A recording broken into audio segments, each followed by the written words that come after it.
Assalamualaikum warahmatullahi wabarakatuh. Waalaikumsalam warahmatullahi wabarakatuh. Alhamdulillah, puji beserta syukur kita haturkan kehadirat Allah Subhanahu wa taala.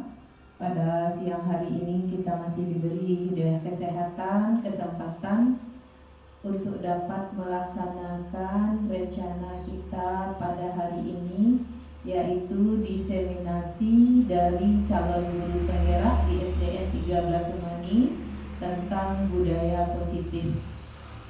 Salawat beriring salam selalu kita sampaikan kepada Nabi besar Muhammad Sallallahu Alaihi Wasallam, suri tauladan kita dalam menempuh kehidupan. Yang terhormat Kepala Sekolah SDN 13 Sumani, yang saya banggakan Bapak Ibu, rekan-rekan Majelis Guru SDN 13 Sumani. Pertama, saya mengucapkan terima kasih atas berkenannya Bapak dan Ibu meluangkan waktu untuk menghadiri kegiatan diseminasi budaya positif yang telah saya pelajari dalam program pendidikan guru penggerak. Bapak dan Ibu, rekan-rekan sekalian, kita adalah pendidik dengan tugas menuntun peserta didik murid-murid kita menjadi manusia yang mencapai kebahagiaannya di dalam ekosistem pendidikan kita di sekolah dan di dalam masyarakat. Nah, di dalam ekosistem pendidikan di sekolah,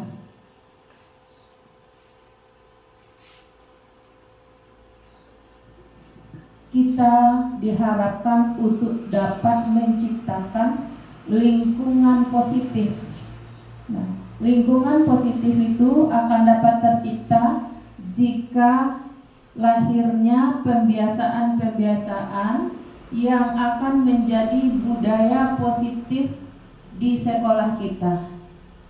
Nah, rekan-rekan sekalian, mari kita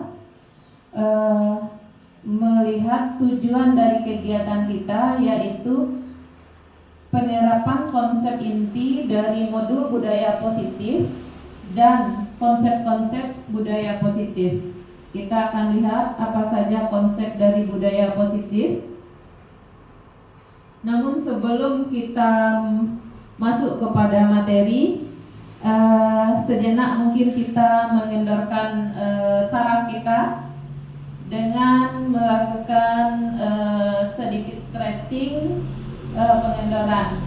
Kami harapkan Bapak dan Ibu untuk dapat berdiri dan saling berhadapan Gak apa-apa ya Bu Yesi dan Pak Yon saling berhadapan. Nah, sekarang saya mengharapkan Bapak Ibu saling tersenyum tetapi dengan menampakkan gigi. Nah, saling tersenyum. Menampakkan senyum yang lebar selebar-lebarnya. Tidak ada senyumnya yang tak nampak giginya. Saling tersenyum selebar-lebarnya. Bu Yesi senyumnya kurang lebar. Nah, terima kasih Bapak Ibu. Silakan duduk kembali. Nah, dengan saling tersenyum saja itu sudah membuat imun kita naik lagi. Sudah semangat lagi untuk mengikuti kegiatan Bapak dan Ibu? Alhamdulillah. Nah, konsep inti dari budaya positif yang akan kita pelajari, yang pertama adalah disiplin positif, kemudian nilai kebajikan universal, motivasi perilaku manusia, kemudian kebutuhan dasar manusia itu apa saja, dan posisi kontrol kita sebagai guru, dan restitusi, kemudian keyakinan sekolah, keyakinan kelas, dan yang terakhir adalah segitiga restitusi.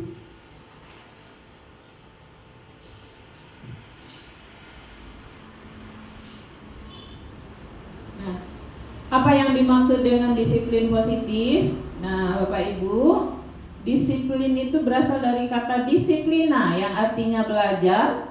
Nah, disiplin ini mengacu kepada disiplin diri yang memiliki tanggung jawab terhadap apa yang dilakukan berdasarkan nilai-nilai yang diyakini. Jadi disiplin itu apa yang kita lakukan sesuai dengan nilai-nilai yang diyakini yang kita pertanggungjawabkan. Nah, disiplin positif merupakan salah satu cara untuk menerapkan disiplin yang tujuannya adalah untuk menumbuhkan kesadaran serta memberdayakan murid-murid kita tanpa iming-iming. Apa iming-imingnya? Tanpa penghargaan, kemudian tanpa hukuman, tanpa ancaman. Nah, jadi intinya disiplin positif itu adalah kesadaran diri. Nah, jadi melakukan sesuatu itu karena memang anak-anak kita menyadari, bukan karena takut dihukum, bukan karena ingin mendapatkan penghargaan, bukan karena takut merasa tidak nyaman. Nah, itulah yang dimaksud dengan disiplin positif.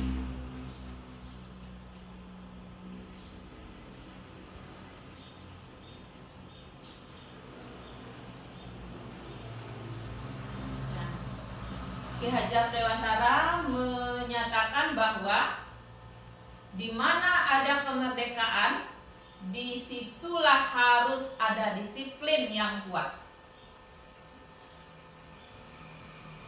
Jadi, disiplin yang diharapkan di sini adalah disiplin diri sendiri.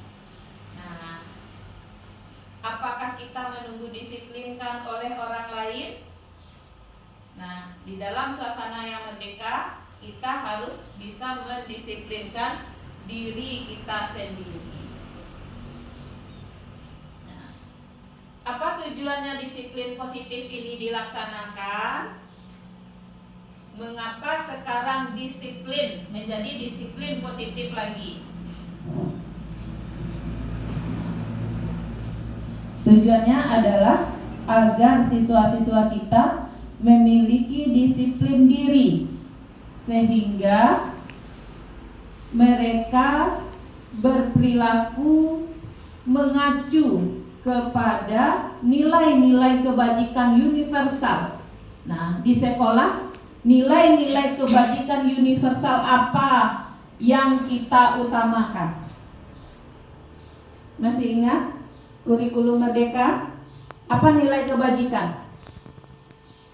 Profil pelajar Pancasila dengan 6 dimensinya, sehingga anak-anak kita memiliki motivasi intrinsik dalam perubahan perilaku ke arah yang lebih baik.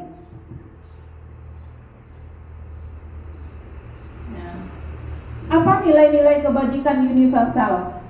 Nah, yaitu nilai-nilai yang merupakan payung besar dari sikap dan perilaku kita, atau nilai-nilai yang menjadi fondasi dalam berperilaku. Nah, banyak sekali nilai-nilai kebajikan universal ini.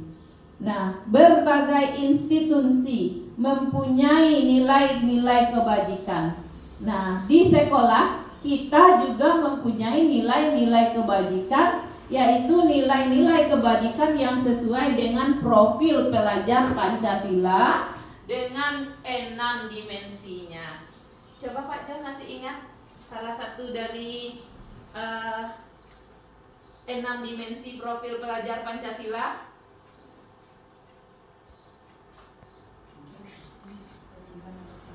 beriman dan bertakwa kepada Tuhan Yang Maha Esa dan berakhlak mulia. Kemudian apalagi? Mandiri, gotong royong, berkebinekaan global, bernalar kritis, dan kreatif. Nah, nilai-nilai kebajikan itulah yang menjadi sifat-sifat positif yang harus dimiliki oleh anak-anak kita, yang menjadi tujuan mulia yang kita harapkan dapat dicapai oleh anak-anak kita.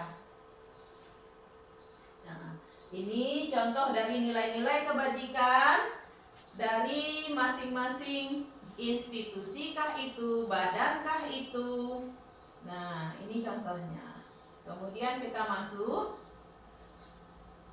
motivasi berperilaku.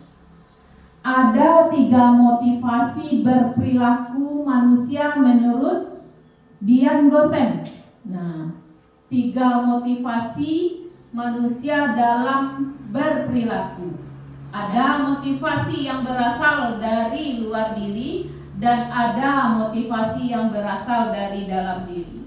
Yang pertama yaitu motivasi untuk menghindari ketidaknyamanan atau hukuman.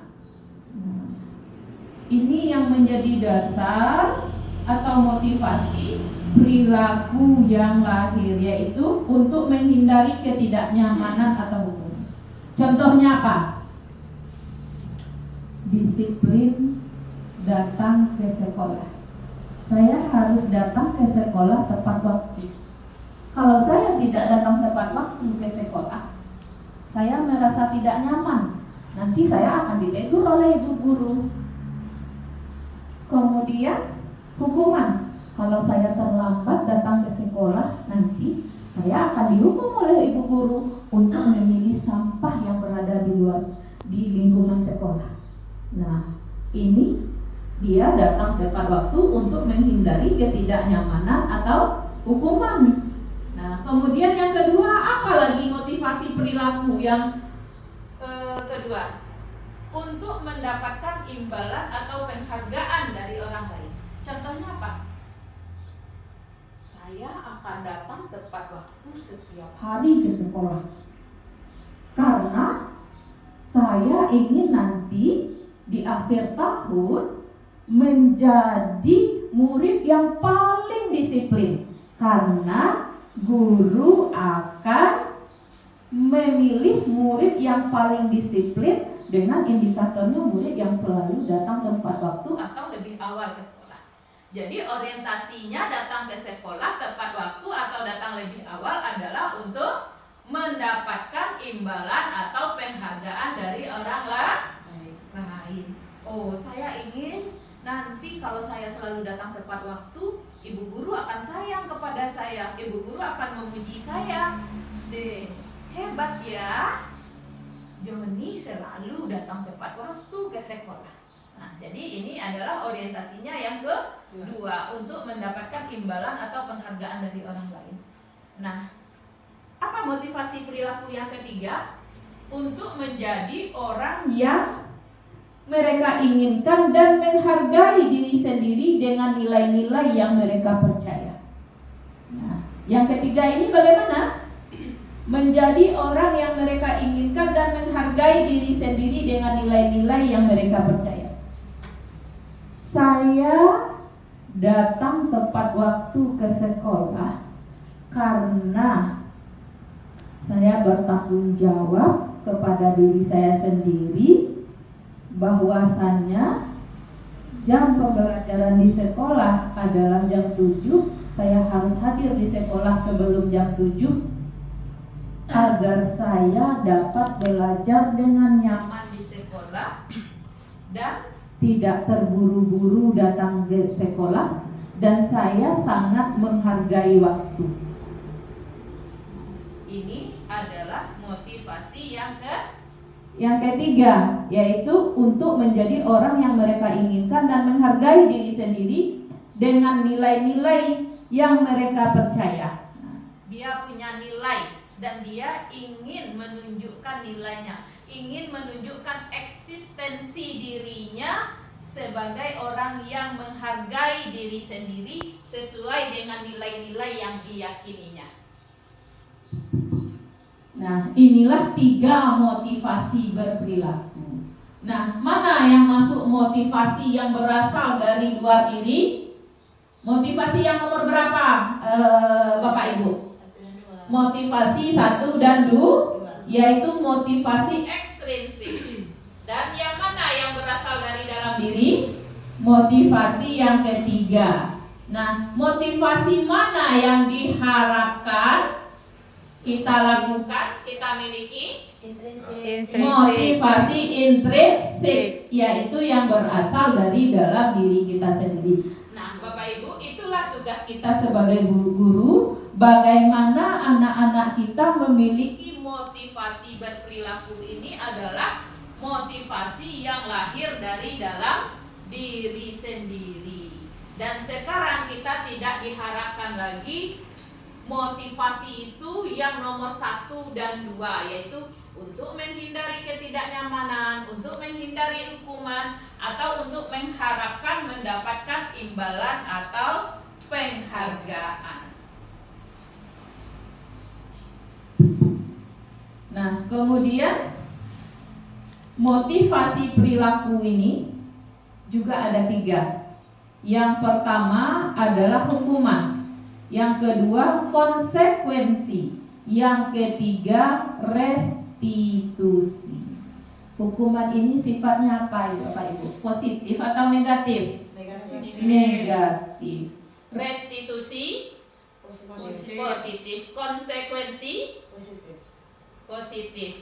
Tetapi letaknya antara hukuman dan restitusi. Nah, kalau ini hukuman negatif, ini positif, dan ini standar Bapak Ibu.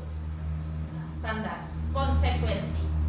Nah, masih ada unsurnya ini dan juga ada unsurnya. Hukuman ini tidak berhubungan dengan kesalahan yang dibuat.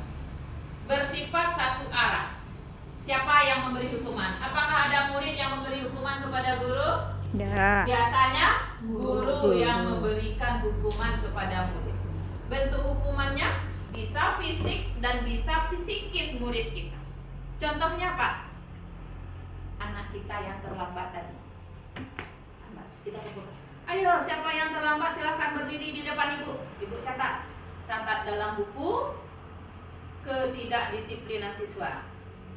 Berpikir, ya rancang hukuman. Apa hukuman yang bagus untuk anak ini hari ini? Oh iya, ibu lihat sampah banyak berserakan. Ayo semuanya pilih sampah. Besoknya lagi ada anak yang terlambat lagi. Ayo berdiri sini nak, ibu catat. Nampak bunga-bunga sudah besar. Ayo semuanya ambil ember, ambil air di kamar mandi, sirami bunga. Nah, bentuk hukumannya itu adalah tidak ditetapkan, tetapi tidak berhubungan dengan kesalahan yang dibuat. Apakah ada hubungan antara anak terlambat ini dengan bunga yang tidak disiram? Tidak ada. Apakah ada hubungan anak yang terlambat dengan sampah? Tidak ada. Tidak ada korelasinya. Jadi hukuman itu tidak berhubungan dengan kesalahan yang dibuat, dan itu tiba-tiba terjadinya dan bersifatnya satu arah dari guru kepada siswa. Nah, kalau seperti tadi hukumannya adalah hukuman berbentuk fisik. Nah, ada juga yang berbentuk psikis. Kemudian yang kedua, konsekuensi. Hukuman berhubungan dengan kesalahan yang dibuat. Karena Rudi hari ini terlambat datang ke sekolah.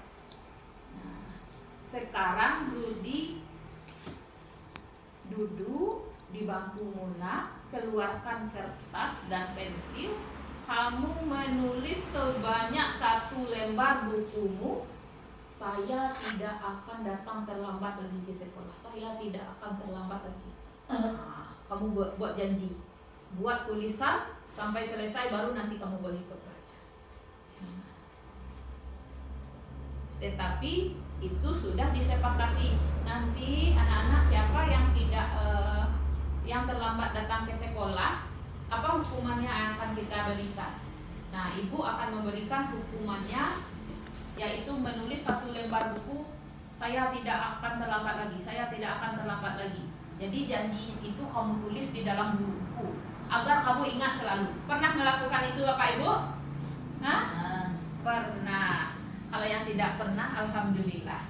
Kemudian terencana atau sudah disepakati, itu jatuhnya ke konsekuensi. Kemudian guru sebagai monitor, kita yang memonitor. Oh, hari ini Rudi yang terlambat. Konsekuensinya Rudi harus menulis 1 halaman tulisan kalimat saya tidak akan terlambat lagi. Itu adalah konsekuen. Kemudian kalau restitusi, nah, Rudi sini nak. Kenapa Rudi datang terlambat? Nah, apa yang terjadi nak? Tadi malam tidurnya lambat Bu. Mama sakit. Rudi menunggui mama, mengompres mama Bu. Oh, jadi mamanya sakit. Nah, sekarang gimana keadaan mamanya? Nah, alhamdulillah sudah mendingan Bu. Tadi juga sudah dibawa berobat. Panas mama sudah turun. Nah, itu salah satunya. Jadi, atau kita tanya, apa penyebab terlambat nak? Kemarin nonton bola Bu. Kemudian tadi pagi tidak ada yang membangunkan Bu. Makanya terlambat. Nah, kalau seperti itu nak, rugi nak Rudi? Rugi Bu. Jadi buru-buru nak datang ke sekolah. Iya. Sempat sarapan tadi, enggak Bu. Takut terlambat, ternyata terlambat juga Bu. Nah, apa yang akan Rudi lakukan di masa yang akan datang? Tidak nonton lagi sampai larut malam Bu. Kemudian apa lagi kira-kira solusinya?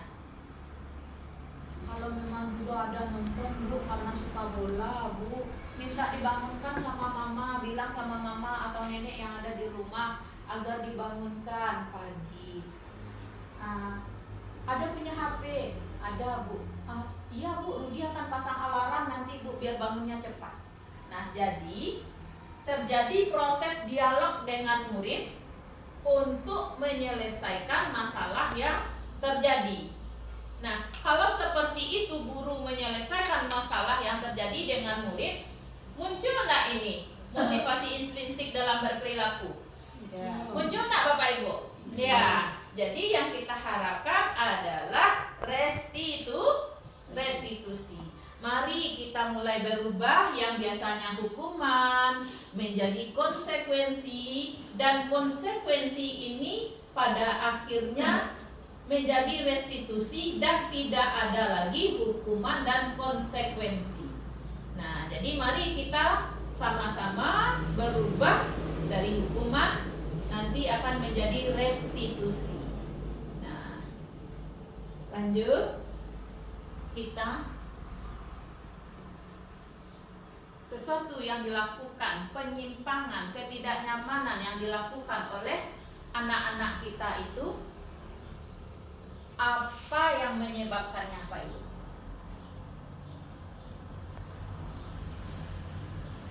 Apa yang menyebabkannya? Karena tidak terpenuhinya kebutuhan dasar sebagai manusia. Nah, ada 5 kebutuhan dasar kita sebagai manusia.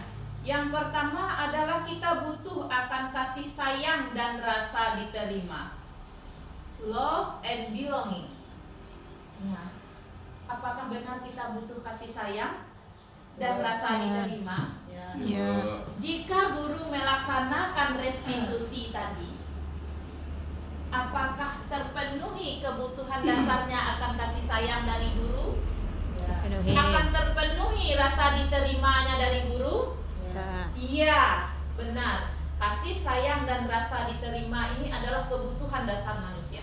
Jika kebutuhan dasarnya sudah terpenuhi, Apakah masih terjadi penyimpangan? Penyimpangan perilaku? Tidak. Tentu tidak. Kemudian apa lagi? Ada kesenangan, fun, merasa senang. Tetapi kalau kita lihat kembali yang tadi, di saat Rudy terlambat disuruh dia menuliskan kalimat saya berjanji tidak akan terlambat lagi. Kemudian apa yang akan terjadi kepada Rudy? Merasa tertekan, merasa senangkah atau merasa tidak senang? Tidak senang. Merasa tidak senang. Kebutuhan dasar manusia yang kedua adalah kesenangan. Kemudian kebebasan, kekuasaan, dan bertahan hidup. Kita contohkan. Kemarin ada anak kita, si Joko, melapor ke guru di kantor di jam istirahat. Bu, makanan saya diminta oleh si Udin, Bu. Sampai habis dia minta, Bu. Besoknya lagi terjadi hal seperti itu. Nah, kita panggil Udin. Udin, benar Udin meminta makanan Joko setiap hari? Iya, Bu. Kenapa diminta setiap hari, Nak? Iya, Bu. Jajan Udin hanya 2.000, Bu. Nggak kenyang perut Udin, Bu. Kemudian Joko itu makanannya enak-enak terus, Bu. Udin nasi goreng aja yang terus dibekali mama dari rumah, Bu. Ya. Ini masuk ke untuk kalau yang pertama alasannya karena uang jajannya hanya 2.000, dia tidak kenyang. Terpenuhi tidak kebutuhannya untuk bertahan hidup? Tidak, karena dia masih lapar, dia belum kenyang. Makanya dia minta makanan temannya. Nah, jika kebutuhan dasarnya untuk bertahan hidup ini tidak terpenuhi, maka akan terjadi penyimpangan. Tetapi kebutuhan dasar manusia ini terpenuhi. Bagaimana caranya kita agar terpenuhi untuk solusinya? Tentu kita akan berkonsultasi dengan orang tua siswa kita untuk mencarikan solusi. Nah, kemudian ada kekuasaan, ada kebebasan. Karena Ananda sekarang menyadari kan apa yang dilakukan itu tidak sesuai dan merugikan, silakan. Apa menurut Ananda yang dilakukan agar tidak terlambat lagi datang ke sekolah? Nah, anak itu memperoleh kebebasan untuk menentukan, oh iya Bu, akan bangun lebih awal, minta dibangunkan, pasang alarm. Dia mempunyai kebebasan. Nah, jadi ada kebutuhan dasar manusia ini. Jika kebutuhan dasar manusia ini terpenuhi, kebutuhan anak-anak kita ini terpenuhi, maka tidak akan terjadi penyimpangan, tidak akan terjadi ketidaknyamanan. Apa contohnya? Kebutuhan bertahan hidup. Yang pertama yaitu kebutuhan akan kesehatan, kebutuhan akan rumah, kebutuhan akan makanan. Kemudian kasih sayang dan rasa diterima, kebutuhan akan hubungan dan koneksi sosial. Nah, kalau ada komunikasi antara guru dengan murid tadi, terjadi tidak koneksi sosial? Iya. Kemudian untuk memberi dan menerima kasih sayang, kita beri sentuhan. Nah, kita beri kata-kata yang membuat sejuk hatinya. Itu sudah wujud kasih sayang kita kepada anak, memberi dan menerima. Kemudian yang ketiga, penguasaan, kompeten, terampil, diakui, didengarkan, dan memiliki rasa harga diri. Kemudian yang keempat, kebebasan, kemandirian, otonomi, dia menentukan sendiri, memiliki pilihan, menentukan pilihan. Nah, itu masuk kepada kebutuhan akan kebebasan. Kemudian kesenangan, mencari kesenangan, bermain, tertawa. Nah, inilah 5 kebutuhan dasar manusia yang kita akan lihat. Nah, bisa jadi penyimpangan yang terjadi pada anak-anak kita karena 5 kebutuhan dasarnya sebagai manusia belum terpenuhi. Nah, kita sebagai guru, apa posisi kita? Kita adalah sebagai pengontrol. Nah, ada 5 posisi kontrol guru terhadap siswa-siswa tadi. Nah, setelah kita mengetahui tentang motivasi, kita lihat diri kita lagi, apa posisi kita. Nah, sebagai pengontrol, ada 5 posisi kontrol kita. Yang pertama adalah sebagai penghukum, pembuat rasa bersalah, kemudian sebagai teman, sebagai pemantau, dan sebagai manajer. Nah, saya mempunyai sebuah kasus. Ibu Ani adalah guru kelas 3 di sekolah sejahtera. Nah, pada suatu hari si Badu tidak membuat PR. Ayo anak-anak semuanya keluarkan PR-mu. Bu Ani berjalan mengelilingi kelas dengan melihat PR anak-anak masing-masing. Saat sampai di meja si Badu, ternyata Badu tidak mengeluarkan buku PR. Badu, mana buku PR-mu? Buku PR saya ketinggalan, Bu. Benar ketinggalan atau kamu tidak membuat PR? Saya tidak buat PR. Sekarang karena kamu tidak membuat PR, kamu harus keluar dari kelas ini. Kerjakan di luar. Setelah selesai nanti baru kamu boleh masuk.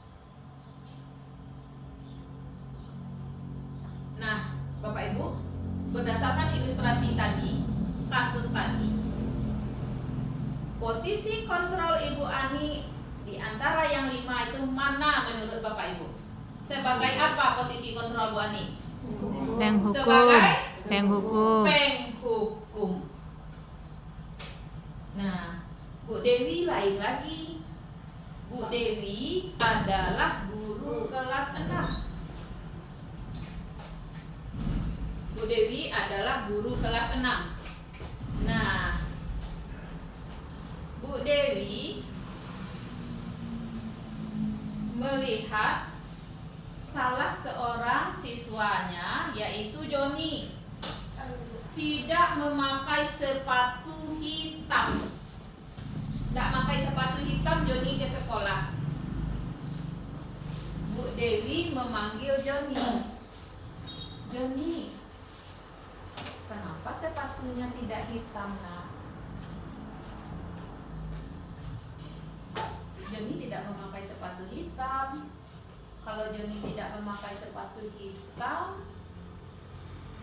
berarti Joni melanggar peraturan sekolah.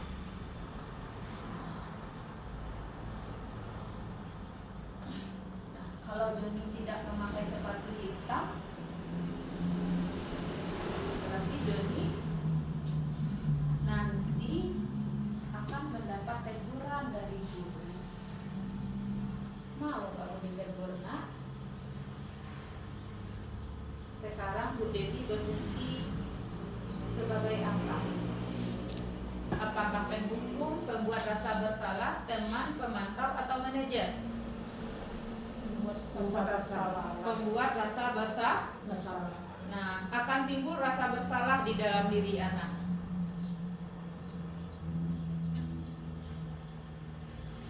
Nah, kemudian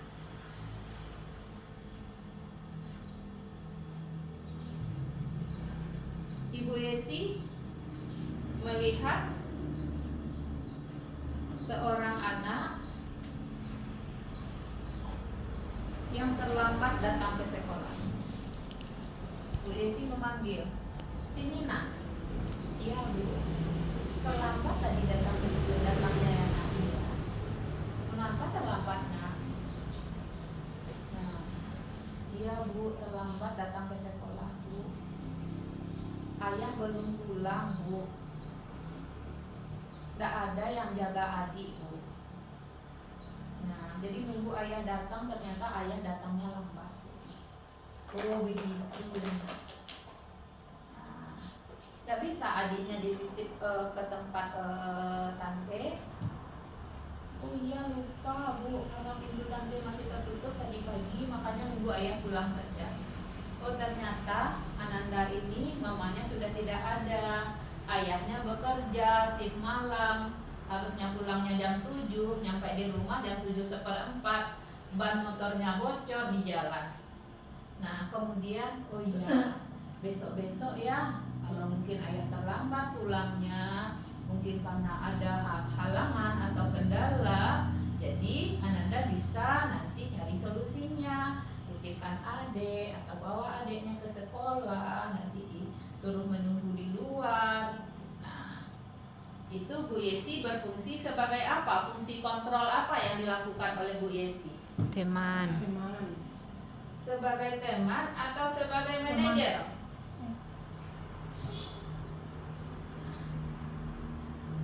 Manajer. Sebagai manajer. Sebagai manajer. Pemantau, teman.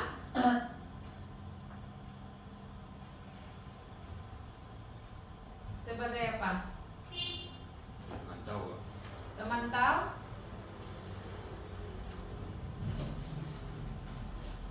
Lebih kepada teman yang memberikan saran. Tetapi kalau sebagai manajer apa yang kita lakukan? Bagaimana kita menjalin komunikasi kepada anak, kemudian anak menyadari timbul di dalam dirinya solusi yang dihadapi, pemecahan dari masalah yang dihadapi.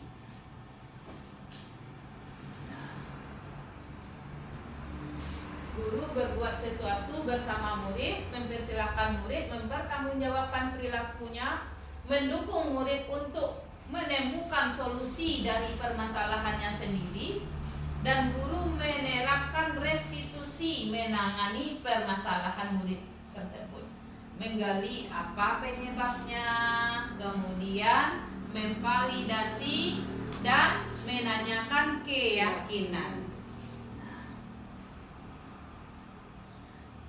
Kita bisa lihat di sini contohnya kasus murid yang tidak mengerjakan tugas sekolah. Kita bisa menjadi penghukum, kita bisa menjadi pembuat rasa bersalah, kita bisa menjadi teman, bisa menjadi pemantau atau manajer berdasarkan perlakuan kita kepada murid tersebut. Kalau saat murid tidak mengerjakan tugas, silahkan kamu lari keliling sekolah, lapangan, silahkan kamu kerjakan di luar, kamu tidak boleh masuk sampai selesai tugas kamu. Itu kita memposisikan diri kita sebagai penghukum. Kemudian yang kedua, kamu sudah berkali-kali ibu bilang, kamu senang ya kalau ibu ditegur oleh kepala sekolah karena kamu terus yang tidak membuat tugas. Itu kita berfungsi sebagai pembuat rasa bersalah. Tetapi saat kita menyampaikan, ayo dong kerjakan tugasnya, nanti kalau kamu selesai tugasnya tepat waktu, nanti ibu belikan kamu makanan. Nah, atau nanti kamu ibu kasih hadiah. Kita berfungsi sebagai teman. Fungsi kontrol kita sebagai teman. Nah, ketika kita mengatakan, kamu tahu konsekuensinya. Kalau kamu tidak mengerjakan tugas, berarti nilai kamu tidak masuk. Berapa kali kamu tidak mengerjakan tugas, nanti nilaimu akan rendah. Kamu bisa tinggal kelas. Kita memfungsikan diri kita sebagai pengontrol, yaitu Pemantau. Nah, saat kita bertanya, kamu tahu apa kesalahanmu? Keyakinan kelas mana yang kamu langgar? Nah, apa yang akan kamu lakukan untuk menyelesaikannya? Maka fungsi kontrol kita adalah sebagai manajer. Adakah fungsi kontrol itu yang negatif? Ya, yang mana? Yang hukum. Penghukum dan pembuat rasa Bersalah. Nah, teman pemantau manajer itu adalah positif. Tetapi mana yang paling baik yang kita lakukan di antara 5 fungsi kontrol tersebut? Manajer. Sebagai manajer, mengapa? Murid mencari solusinya dari kesalahannya. Motivasinya akan lahir dari mana? Kalau penghukum pembuat rasa bersalah, motivasinya dari dalam atau dari luar? Dalam diri anak. Kalau sebagai penghukum pembuat rasa bersalah, eksternal dari luar, takut dihukum, tidak nyaman karena merasa bersalah. Kemudian teman pemantau positif, tetapi kalau manajer Internal. Intrinsik, motivasinya dari dalam Diri. Mana yang kita harapkan fungsi kita? Manajer. Semoga kita semua dapat berperilaku nanti sebagai pengontrol yang Bersifat manajer. Nah, keyakinan kelas.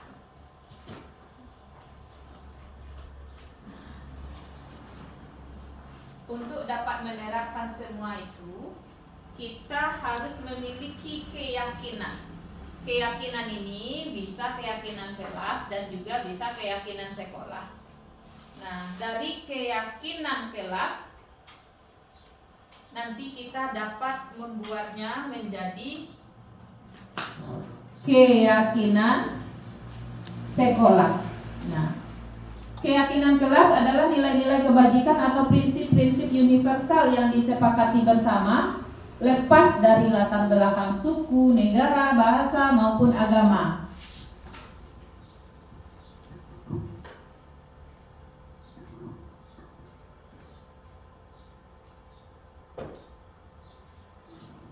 Nah, keyakinan kelas ini, apa perbedaannya dengan peraturan? Keyakinan kelas ini lebih bersifat abstrak daripada peraturan. Kalau peraturan itu lebih rinci, lebih spesifik, lebih konkret.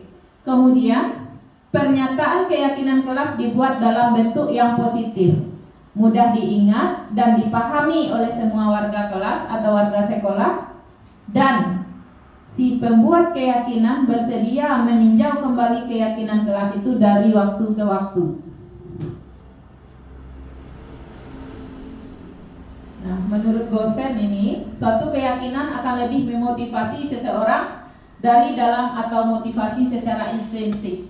Seseorang akan lebih tergerak dan bersemangat untuk menjalankan keyakinannya daripada hanya sekedar mengikuti serangkaian peraturan. Apakah Gosen ini benar atau tidak, nanti akan kita buktikan. Nah,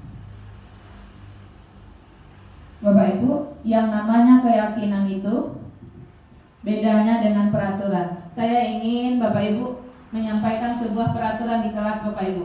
Coba Bu Tati, apa peraturan di kelasnya?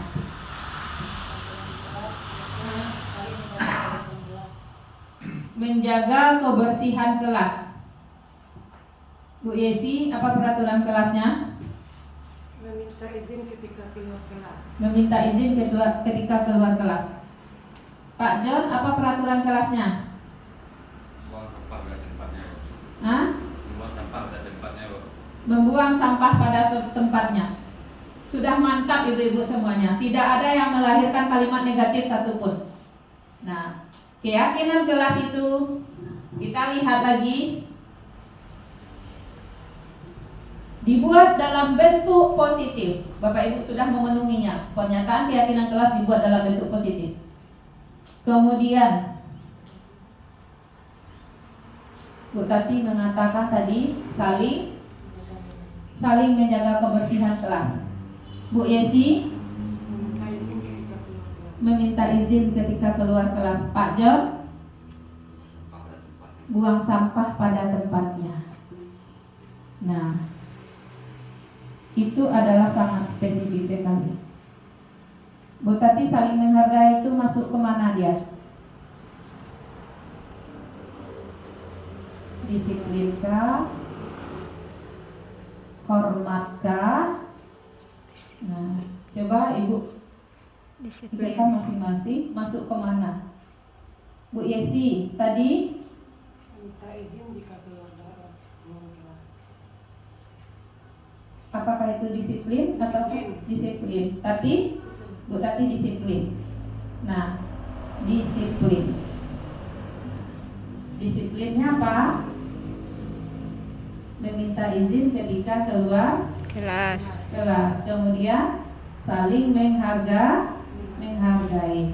Kalau Pak John masuk mana Pak John? Disiplin loh. Disiplin juga kah? Membuang sampah pada tempatnya? Iya. Disiplin diri. Nah, jadi keyakinan kelas ini bersifat lebih abstrak daripada peraturan.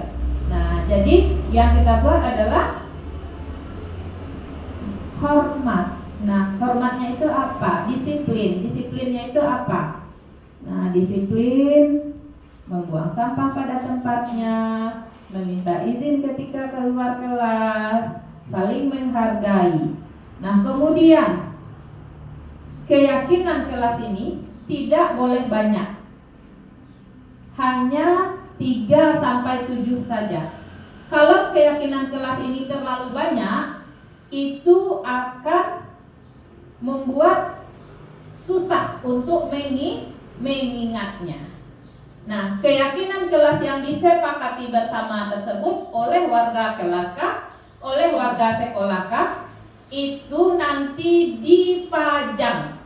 Kalau keyakinan kelas nanti itu dipajang, diletakkan di dalam kelas, sehingga setiap warga kelas akan membacanya terus-menerus, berulang kali membacanya sehingga tertanam di dalam diri. Kemudian termasuk keyakinan sekolah, dipajang di tempat yang dilalui oleh warga sekolah atau dilihat oleh warga sekolah terus-menerus, sehingga dibaca, dilihat terus-menerus, maka akan dilaksanakan, diingat. Nah, mudah diingat dan dipahami oleh semua warga kelas. Nah, jika itu sudah dilaksanakan, benar enggak kata dosen ini? Suatu keyakinan akan lebih memotivasi seseorang dari dalam atau memotivasi secara intrinsik, membuat orang tersebut akan lebih tergerak dan bersemangat untuk menjalankan keyakinannya daripada hanya sekedar mengikuti serangkaian peraturan. Lebih berfungsi enggak keyakinan kelas dibanding peraturan? Iya. Nah, benar tak kata dosen ini? Benar. Baiklah Kak Ibu, kita tadi sudah membahas restitusi. Tapi apa yang restitusi itu? Apakah Bapak Ibu sudah paham? Apakah selama ini Bapak Ibu sudah mengenal restitusi? Nah, belum, karena diam berarti belum. Restitusi ini merupakan salah satu pembaharuan dan saya pun baru mendengarnya melalui program pendidikan guru penggerak dengan namanya yaitu segitiga restitusi. Segitiga restitusi ini, nah ini bentuk segitiganya.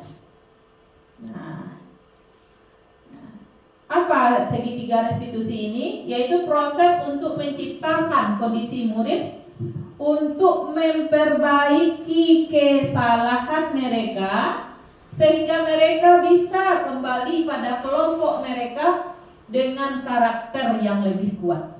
Jadi segitiga restitusi ini proses untuk menciptakan kondisi murid untuk memperbaiki kesalahan yang mereka buat, dan saat mereka kembali ke kelompoknya, mereka kembali dengan karakter yang lebih kuat.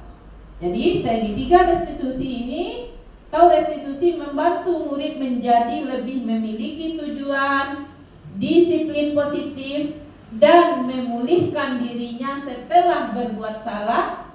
Dengan penerapan segitiga restitusi ini, murid mampu menjadi orang yang menghargai nilai-nilai kebajikan yang mereka percayai. Nah, jadi sangat besar fungsinya, manfaatnya sebuah restitusi. Kita lihat segitiga restitusi ini, yang pertama adalah menstabilkan identitas. Yang kedua, validasi tindakan yang salah, memvalidasi tindakan yang salah. Yang ketiga, menanyakan keyakinan. Nah, apa maksudnya itu? Nah, menstabilkan identitas, yaitu bertujuan menstabilkan identitas anak dari orang yang gagal karena melakukan kesalahan menjadi orang yang sukses. Nah, Apa kalimat yang akan muncul? Di saat anak tidak mengerjakan, di saat anak melakukan sebuah indisipliner, contohnya seorang anak yang tidak berpakaian lengkap ke sekolah, kita panggil. Nah, berbuat salah itu tidak apa-apa. Tidak ada manusia yang sempurna. Ibu saja juga pernah melakukan kesalahan, tetapi tidak diulangi. Kita bisa menyelesaikan ini. Berarti kita sudah menstabilkan identitas. Sudah menstabilkan identitas anak kita ini dari rasa tidak nyaman, dari rasa ketidaknyamanannya, dari rasa takut dihukumnya. Benar, kita menstabilkan identitas anak kita ini. Nah, berbuat salah itu tidak apa-apa, nak. Tidak ada manusia yang sempurna. Ibu juga pernah melakukan kesalahan. Berkurang tidak rasa bersalah? Hilang tidak rasa takut anak tadi? Nah, merasa nyaman tidak dia? Kita perlakukan seperti itu. Ya, kita menstabilkan identitas. Setelah identitasnya stabil, baru kita masuk ke langkah yang selanjutnya. Validasi tindakan yang salahnya lagi. Nah, bertujuan untuk memahami kebutuhan dasar apa yang mendasari tindakan yang telah dilakukan. Apa yang kita sampaikan? Kalimat apa yang akan keluar dari kita? Nah, pasti kamu punya alasan mengapa kamu tidak berpakaian lengkap hari ini. Nah, walaupun begitu, ibu bangga kepadamu, nak. Hari ini kamu datang lebih awal, walaupun kamu tidak berpakaian lengkap. Ada yang kurang dari seragammu yang tidak kamu pakai. Nah, itu merupakan validasi tindakan yang salah. Kita validasi. Nah, tindakan yang salah yang dilakukan. Setelah kita tadi hilangkan rasa ketidaknyamanannya, kemudian kita validasi tindakan yang salah. Iya, Bu, saya tidak memakai tadi itu karena saya tidak meletakkan tadi malam topi saya itu di dekat tas. Dia masih tergantung di belakang pintu. Karena saya sudah melihat jam 6:30, Bu, jadi saya buru-buru ambil tas, saya berangkat setelah sarapan. Setelah saya sampai di sekolah, ternyata saya tidak memakai topi. Nah, jadi validasi tindakan yang salah. Setelah kita validasi tindakan yang salah dari anak kita, baru kita tanyakan keyakinannya. Iya, kamu tidak memakai seragam. Nah, seragammu tidak lengkap hari ini. Nah, menanyakan keyakinan ini tujuannya adalah untuk membantu anak dalam menemukan nilai-nilai apa yang telah diyakini untuk menjadi lebih baik. pertanyaan-pertanyaan yang dapat kita ajukan.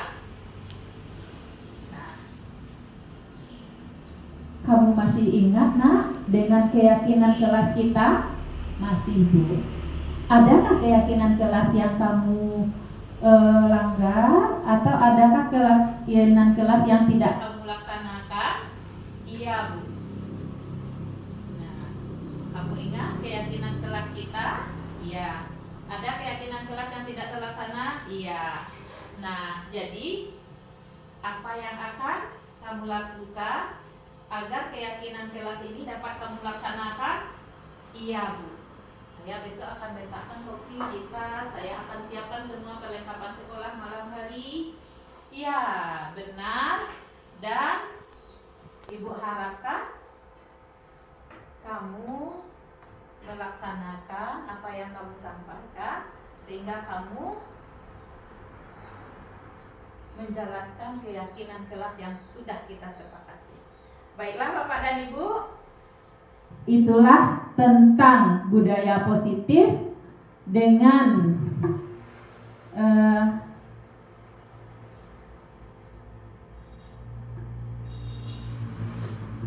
perjalanannya mulai dari disiplin positif sampai kepada restitusi. Baiklah Bapak dan Ibu, mudah-mudahan hal ini dapat menjadi pencerahan bagi Bapak dan Ibu, dan mari kita merefleksi diri jika apa yang kita lakukan selama ini masih ada yang bersifat hukuman, masih membuat rasa tidak nyaman kepada siswa kita. Marilah kita mulai berubah sehingga sekolah kita menjadi lingkungan yang positif dan berbudaya positif. Kitalah sebagai penggerak dan pelaksana sehingga lahir budaya-budaya positif dari pembiasaan-pembiasaan yang selama ini telah kita lakukan. Terima kasih atas perhatian dari Bapak Ibu. Mohon maaf jika ada salah kata, perbuatan maupun tingkah laku.